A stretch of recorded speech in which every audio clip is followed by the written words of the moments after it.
بسم اللہ الرحمن الرحیم۔ السلام علیکم۔ آپ دیکھ رہے ہیں ڈی ڈی پی انالیٹیکا۔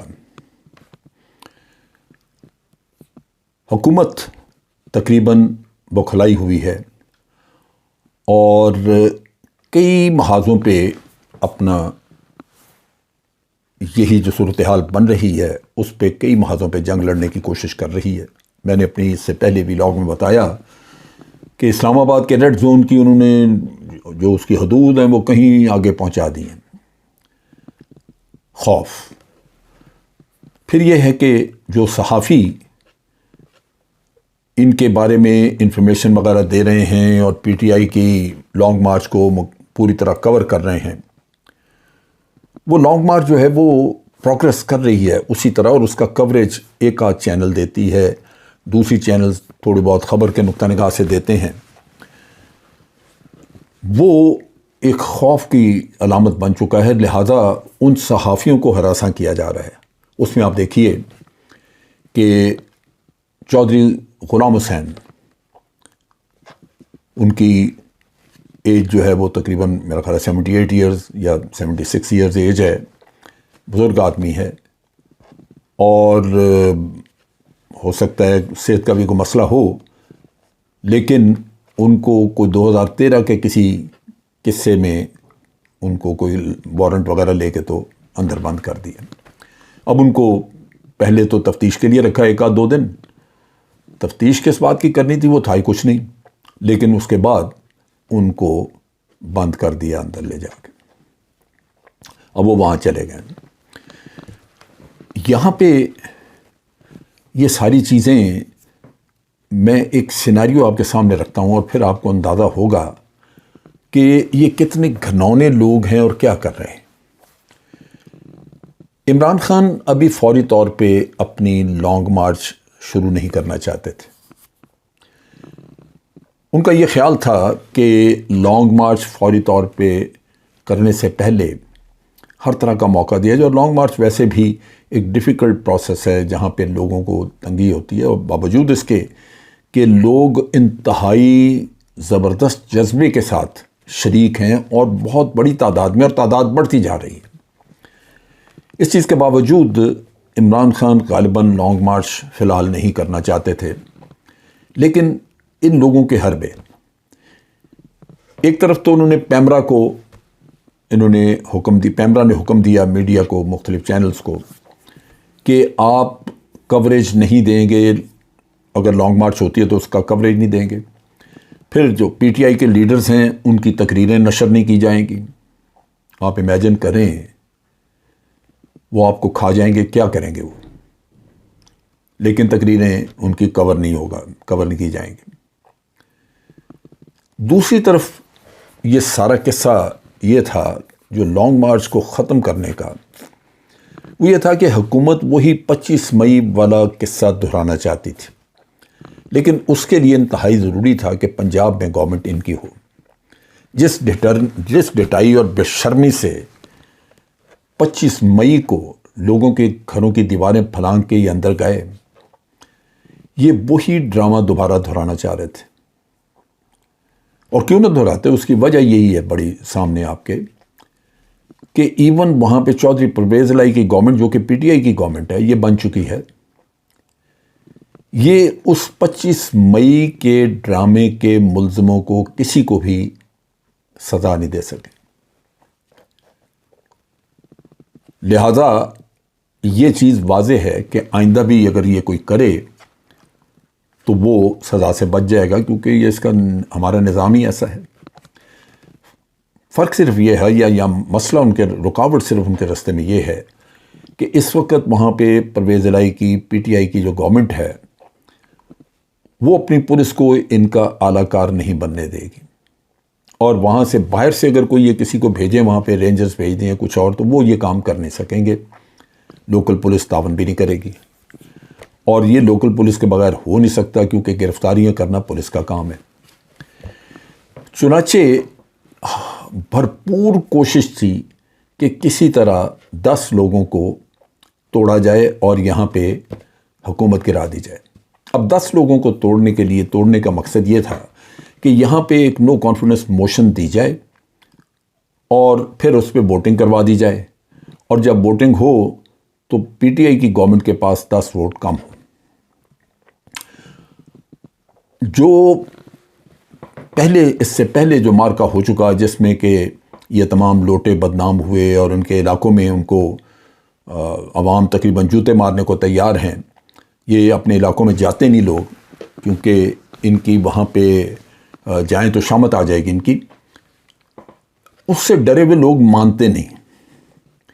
لیکن ان کو یہ قائل کیا گیا کہ نہیں، آپ نے اپنی پارٹی نہیں چھوڑنی، آپ نے کچھ نہیں کرنا، ہم 9-10 آدمیوں کو باہر کا ٹور کرا دیتے ہیں، کچھ کو عمرے پہ بھیج دیتے ہیں، آپ عمرہ کریں، ہمارے خرچے پہ جا کے وہاں پہ 10 دن 15 دن رہیں، عمرہ کر کے آ جائیں، آپ غیر حاضر ہوں گے یہاں پہ، ووٹ آپ کا ہوگا نہیں۔ اسی طرح کسی اور کو 2-3 کو، کسی کو علاج کے بہانے کہیں چلا دیں گے، کسی کو کچھ اور پھر بعد میں جب یہ لوگ 10-12 لوگ باہر ہوں گے تو یہاں پہ نو کانفیڈنس موشن جو ہے وہ پکڑا دی جائے گی۔ یہ ساری گیم تھی، اور بدقسمتی کہ اس گیم کے لیے کچھ لوگ تیار بھی ہو گئے۔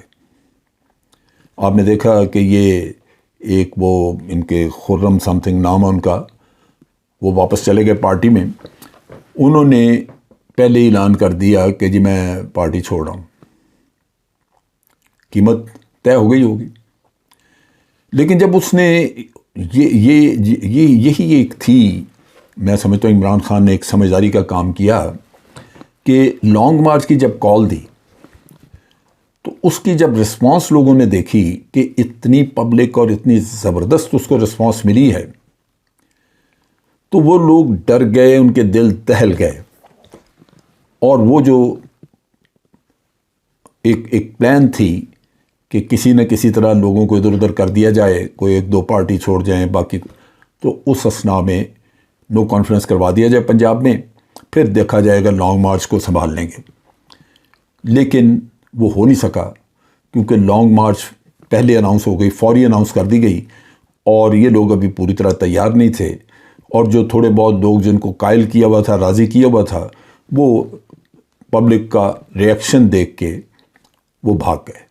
ان میں یہ جو ابھی ساؤتھ پنجاب کا ایک ایم پی اے تھا، جس نے کہ اعلان بھی کر دیا ہوا تھا کہ میں پی ٹی آئی چھوڑ رہا ہوں، وہ اگلے دن ہی اعلان اس نے واپس لے لیا کہ نہیں جی عمران خان تو میرا لیڈر ہے، واپس آ گیا۔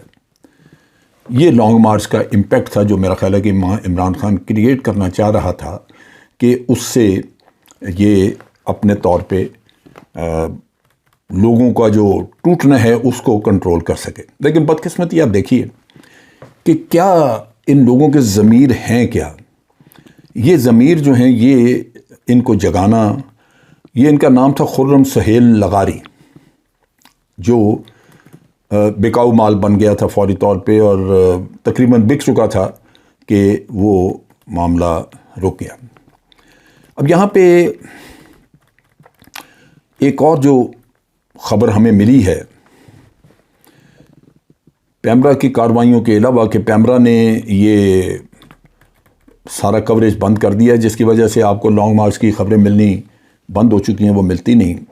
لیکن جو یہ سارا کچھ کر رہے ہیں، میں نے جیسے کہا کہ یہ خوف کا شکار ہیں، اور بالکل اس وقت یہ بت گرنے والے ہیں، ان کی حالتیں پتلی ہو چکی ہیں۔ اس کی جو ایک علامت ہے وہ یہ کہ خبریں یہ ہیں کہ یہاں پہ اسلام آباد ایئرپورٹ پہ 2 چارٹرڈ ایئر کرافٹ کھڑے ہیں، جہاز کھڑے کیے ہوئے ہیں۔ ایک غالباً دبئی کے لیے چارٹر کیا گیا، اور دوسرا کوئی کسی نامعلوم جگہ کے لیے جس کا غالباً فی الحال پتہ نہیں۔ یہ لانگ مارچ کا خوف ہے۔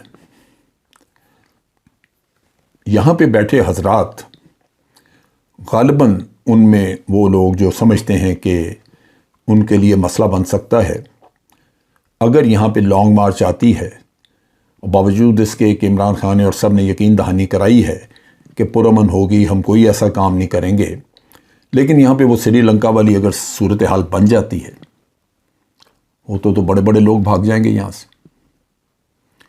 چنانچہ غالباً اس خوف سے یہ 2 جہاز تیار رکھے ہوئے ہیں۔ اگر تو لانگ مارچ پرامن رہی اور کوئی ایسا واقعہ نہ ہوا تو جہاز کھڑے رہیں گے یا چلے جائیں گے، لیکن اگر یہاں صورتحال بگڑتی ہے تو پھر ان جہازوں کے لیے مسافر تیار ہوں گے اور وہ ان کو لے کے تو یہ جا وہ جا.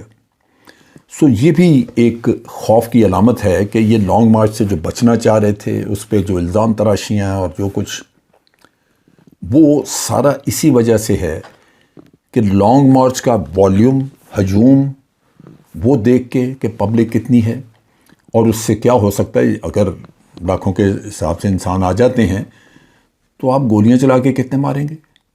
سو اس کا خوف ہے. اور گولیاں چلانا، کسی کو مار دینا، اس کا اپنا ری ایکشن ہوتا ہے. وہ ری ایکشن جو ہے وہ زیادہ وائلنٹ ہو سکتا ہے. یہ بھی ہو سکتا ہے کہ لوگ آگے سے ہتھیار اٹھا لیں. سو وہ ایک غلط صورتحال ہے، بہت ہی گھمبیر، اور میں سمجھتا ہوں تکلیف دہ صورتحال ہے جہاں پہ اپنے لوگوں کو مارا جائے. لیکن لوگ بفرے ہوئے ہیں، ان کے اندر بڑا غصہ ہے، وہ سمجھتے ہیں کہ ان کو دھوکہ دیا گیا ہے. لہٰذا پاسبلٹی یہ موجود ہے کہ کل کو کوئی ایسی صورتحال بن جائے جو سری لنکا میں دیکھنے کو آئی. تو جیسے سری لنکا سے لوگ بھاگے تھے، پھر یہاں والے بھی بھاگیں گے. سو وہ جہاز کھڑے ہیں یہاں پہ. اب اصل چیز یہ ہے کہ یہ عمران خان پہ الزامات جھوٹے، اور ہر حربہ انہوں نے کر کے دیکھ لیا کہ کسی طرح عوام اس کی سپورٹ ترک کر دے، وہ نہیں ہو رہی. ابھی منڈے کو، پرسوں، عمران خان کو توشہ خانہ والے کیس میں اسلام آباد ہائی کورٹ میں پیش ہونا ہے، جہاں الیکشن کمیشن نے اس کی نااہلی کی تھی. اب الیکشن کمیشن نے بھی اس کو بلایا ہے اپنے کیس کے لیے، جہاں عمران خان نے کسی چیز پہ کوئی اعتراض اٹھایا ہوا تھا. جیسے عمران خان کہتا ہے، الیکشن کمیشن تو بڑی حد تک انہی کے اشاروں پہ چلتا ہے. لہذا یہاں ہر لحاظ سے، ہر طرف سے اس کے اوپر کوئی نہ کوئی ایسا مسئلہ کھڑا کرنے کی کوشش کی جا رہی ہے جس سے اس کو بے توقیر کیا جائے، اس کے اوپر الزام تراشیاں کی جائیں، کوئی جعلی ویڈیوز بنا لی جائیں، عدالتوں سے کسی طرح سزا ہو جائے، کوئی رستہ نکل آئے کہ ان کی جان اس سے چھوٹے، جو ہو نہیں رہا. اب اس ساری چیز میں خرابی کیا ہے؟ میں ہمیشہ یہی کہتا ہوں، اس میں اگر یہ سمجھ لگ جائے ان لوگوں کو جو آج ہیں، تو میں سمجھتا ہوں ہمارے ملک کا بحران ایک ہی دن میں ختم ہو جائے. اور وہ کیا چیز ہے؟ اصل چیز یہ ہے کہ جس دن عمران خان وزارت عظمیٰ سے نکلا، یہ کسی کے بھی وہم و گمان میں نہیں تھا کہ پاکستان کے لوگ اس سے اس طرح محبت کریں گے، اس طرح باہر نکل آئیں گے. میں ہمیشہ کہتا ہوں کہ اس کو رضائے خداوندی سمجھنا چاہیے. اللہ تعالیٰ جب کسی کو عزت دینا چاہتا ہے تو آپ دنیا میں بیٹھے جو جی چاہے کرتے رہیں، وہ عزت اس کو مل کے رہتی ہے. اور اگر وہ عزت مالک نے دے دی، دکھا دی، آپ کو نظر آ گیا، اب آپ اس کو ذلیل کرنے کے لیے آسمان اور زمین کے قرابے ملا دیں، لیکن وہ ہوگا نہیں. مالک کے سامنے آپ سب بے بس ہیں. صرف یہ سمجھنے کی ضرورت ہے. رب العالمین نے عمران خان کو یہ عزت عطا کر دی، اور وہ کس طرح کی کہ آپ کے، میرے اور پاکستان کے عوام کے دل میں اس کے لیے جگہ بنا دی، ایک محبت پیدا کر دی. اور یہ اس نے کچھ نہیں کہا، نہ میں نے کچھ سنا. میں نے تو صرف یہی دیکھا کہ عوام جو اس کے جلسوں میں آتے ہیں، جب ان سے پوچھتے ہیں تو وہ کہتے ہیں جی ہم اس پہ جان قربان کر دیں گے، ہماری لاشوں سے گزر کے جا کے اس کو اریسٹ کریں گے، یہ ہماری ریڈ لائن ہے. اب یہ جملے ہم نے تو نہیں سکھائے ان کو، نہ عمران خان نے کسی سے کہے. تو یہ سمجھنے کی ضرورت ہے کہ جو باشعور طبقہ ہے اس ملک کا، وہ تک اس طرح کی باتیں کر رہا ہے، جس سے لگتا یہ ہے کہ رب العالمین نے ان کے دل و دماغ میں یہ شعور، یہ محبت، عمران خان کے لیے خلوص، وہ پیدا کر دیا. اب یہ جو چیز ہے، جو یہ جب تک میرا اللہ برقرار رکھنا چاہے گا یہ رہے گی. لیکن آج اس وقت وہ اتنے زور سے اور اتنی نمایاں آپ کے سامنے ہے، لوگوں کے دلوں کی محبت جو اللہ تعالیٰ نے ان کے دلوں میں ڈال دی ہے. کیونکہ جس دن وہ وزارت عظمیٰ سے ہٹایا، اس کے اگلے دن ہی پبلک بڑے جوش سے باہر نکلی. اس وقت تو ابھی اس جو آج کی ناجائز حکومت بیٹھی ہوئی ہے اس نے نہ کوئی قیمتیں بڑھائی تھیں، کچھ بھی نہیں کیا ہوا تھا، کوئی ایسا عمل نہیں تھا جس سے ہم یہ سمجھتے کہ یہ جو لوگ آج ہیں یہ لوگوں کو قبول نہیں کیونکہ انہوں نے مہنگائی کر دی ہے، انہوں نے برائی کر دی ہے، وہ تو تھا ہی نہیں قصہ۔ ہمیشہ جب بھی کوئی کسی کو وزارت عظمیٰ سے ہٹایا گیا ہے لوگ تنگ ہوتے ہیں ان سے اور مٹھائیاں بانٹتے ہیں۔ پی ڈی ایم یہاں پہ 4.5 سال کہتی رہی کہ یہ نالائق ہیں، یہ انہوں نے مہنگائی کر دی ہے، لوگوں کی زندگیاں جیرن ہو گئی ہیں، پتہ نہیں کیا کیا کہتے رہے، لیکن لوگ امڑ کے باہر آئے۔ اس خدائی معجزے کو کیوں نہیں لوگ پہچانتے؟ میں یہ بڑا حیران ہوتا ہوں کہ جب، اور یہ میرا خیال ہے کہ ایمان کی کمزوری والی بات ہے کہ اگر کوئی کسی کا ایمان مضبوط ہو اور وہ سمجھ سکتا ہو تو اس کو پتہ لگ جائے کہ یہ جو کچھ ہے یہ اللہ تعالیٰ کی طرف سے ہے کہ اس نے ہمارے اور پاکستان کے عوام کے دلوں میں عمران خان کی محبت ڈال دی ہے، اور جتنی بھی یہ برائیاں اس کی کر سکتے تھے کی ہیں، جو کچھ بھی فضولیات اس کے خلاف بولی جا سکتی تھی، لیکن کوئی سننے کو تیار نہیں۔ کسی کے بھی دل میں اس کی قدر اتنی بھی کم نہیں ہوئی۔ تمام وہ مصنوعی طریقے جن سے کہ اس کی عزت کو کم کیا جا سکتا تھا، وہ سارے طریقے میں نے دیکھا ہے کہ وہ استعمال ہو چکے ہیں۔ اس میں آپ نے آڈیو لیکس بھی دیکھی ہیں، کہیں اس کو سازشی ثابت کرنے کی کوشش کی ہے، ابھی کہا جا رہا ہے کہ جی یہ ارشد شریف کے قتل میں یہ لوگ ملوث ہیں، نہیں، کوئی ماننے کو تیار نہیں ہے۔ چنانچہ اگر آج یہ بیٹھی ہوئی حکومت کو یہ سمجھ لگ جائے کہ یہ رضائے خداوندی ہے اور یہ اسی مالک کی ایک سکیم، ایک پلان ہے جس کے تحت یہ چیزیں اس طرح کی شکل اختیار کر گئی ہیں، تو بحران اگلے دن ختم ہو جاتا ہے۔ لیکن جب آپ رب العالمین کی ہوئی تدبیر کے خلاف جانے کی کوشش کرتے ہیں تو ذلت آپ کا مقدر ہوتی ہے، یہ سمجھنے کی بات ہے۔ یہ حکومت جتنا بھی طول دے گی اس بات کو، اور جو بھی لوگ اس کو فیسیلیٹیٹ کریں گے اور اس کو طول دینے کے لیے مدد کریں گے، میرا اپنا اندازہ اور یقین ہے کہ وہ سب نشان عبرت بنیں گے۔ آج کے لیے اتنا ہی۔ افواج پاکستان زندہ باد، پاکستان پائندہ باد۔